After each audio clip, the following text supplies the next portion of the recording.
Hey,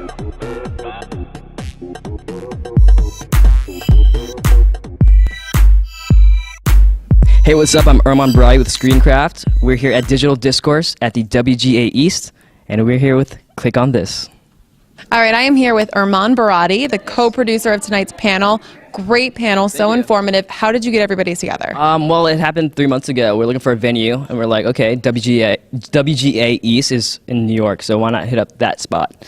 And then when it came to the panelists, it was pretty much trial and error. I just by chance. Yeah, I rounded up like a dozen people and just who's willing to come, and luckily whoever came today signed up for it. So you had some really great panelists up there. Tell us who was on the panel tonight. We had Amy Singer from YouTube. We had Adam Newhouse from Radical Media. We had Eric Opeka from Cinedigm. We also had Mark Schiller from Bond, and we had Erica Anderson from Seed and Spark. And not to forget the moderator, Ryan Koo of NoFilmSchool.com. So a really strong panel that everyone really, I think, enjoyed. Absolutely. Why did you put this on?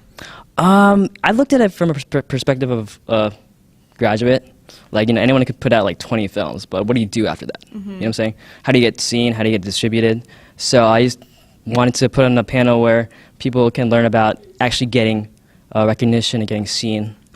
So. And how do you think the audience received it? Yeah, everybody's taking notes, so hopefully they learned something. Hopefully they weren't doodling. No, they weren't. I actually made sure, I walked around and made sure that everybody was writing notes. Oh, good, good. And what are some of the takeaways people got tonight?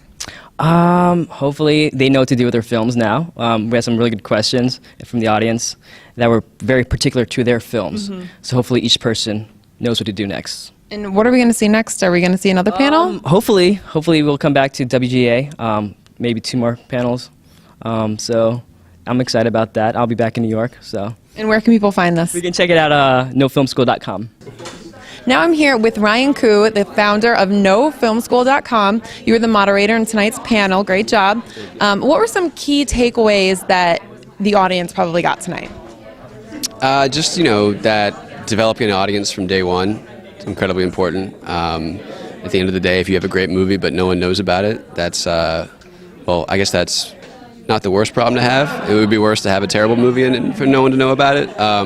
But just that you really are no longer just a screenwriter or a director. You are, a one-man marketing shop, and you've got to be on Facebook and Twitter and sort of keeping track of the audience and knowing where you want your film to be seen. And you made an interesting point that creation is different than the marketing. And there was a lot of focus on marketing tonight. What are some of your tips for people coming up and who want to distribute their film for them? I mean, I think all of us are creatives, and we all just want to do the act of actually making something and then let someone else distribute it, but I think those days are over. If that's all you want to do, that would be like a politician who wants to run for office but doesn't want to go canvass. You're not going to get any votes unless you put yourself out there. And so I think it's just something where, if this is what you want, if you want to be an actress, a filmmaker, a storyteller, and a novelist, you've got to be willing to do things that maybe don't seem ideal, but that fall under the category of hard work, and marketing and audience building is hard work. And one of the things you were really successful with was the crowdfunding. You are one of the top ones. What was it, $125,000 that you raised? One of the things you talked about tonight was the importance of maybe just emailing people and your network. How important is that? I was just releasing a short film online, and I reached out to a lot of websites just by finding an email address on a web page, and none of those went anywhere. And so ultimately what worked and what got us on a lot of websites was reaching out to the people you already know, that you already have relationships with, and saying, hey, do you know anyone at this place or that place? You're being specific, you're asking for a very specific thing. It's not just, help me, I need help. And that was a lot more effective. You guys mentioned some tools that people overlook or they don't use. What are some of the tools that you use? Hootsuite is a good social media manager. And explain that one a little bit. So basically it allows you to have your Facebook and your Twitter feeds and all that in one place, and you can schedule tweets and Facebook messages, and that's a good one. We talked about email tools like MailChimp. Another would be, there's a website builder called Assemble, which is assemble.me, which is a website builder only for movie websites. So I think we talked a lot about digital tools that anyone can sign up for and anyone can use and that don't cost a lot of money.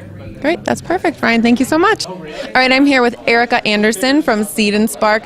First of all, tell us a little bit about your platform. Sure. So Seed and Spark is a crowdfunding and streaming platform specifically for independent film.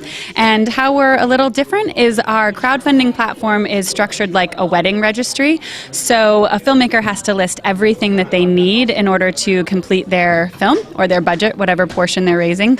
And then a contributor can either contribute to a specific item or loan it or just give cash, whatever they want.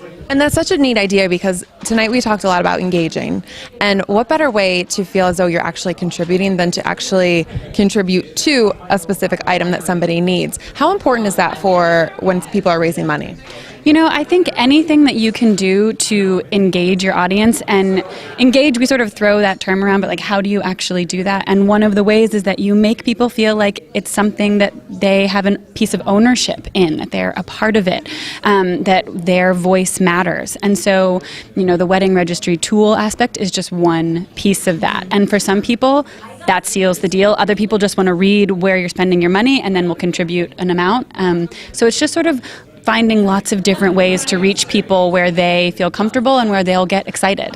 And I think another thing that you said that was really interesting is that people need to let the audience tell them what the audience wants. And I think that's really great when you're going back and forth. How important is something like that?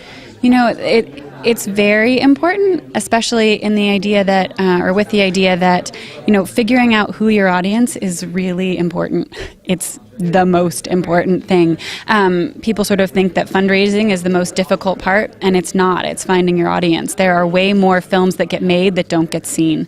And so it's all about figuring out who they are, where are they online, what do they want, what music do they listen to, and what do they want to see. And so really tailoring that to a specific film, you know, a genre community, for instance, like anime, crucial so that you're communicating with them and finding out, you know, what's true for them, what's actually real, because they're actually the experts on it. After being on tonight's panel, what is some advice you can give people? What's a takeaway that audience members can walk away and actually use? I think something that's really important is to get involved in figuring out who your audience is early on, and not just who your audience is, but all of the different platforms and tools that are going on online to help you look at your data. So it's basically, you know, getting into the business of film, treating it like a startup. Find all of those things that are supporting you as a filmmaker, and not just looking at this of, I'm going to make this piece of art and then someone else is going to find the people who it's for, someone else is going to engage them, that you are really, it's the time of the filmmaker to be the entrepreneur. So it is just as important to make the film as it is to know the business side of it. Absolutely. And where can everyone see the site? Seed and Spark, it's seedandspark.com.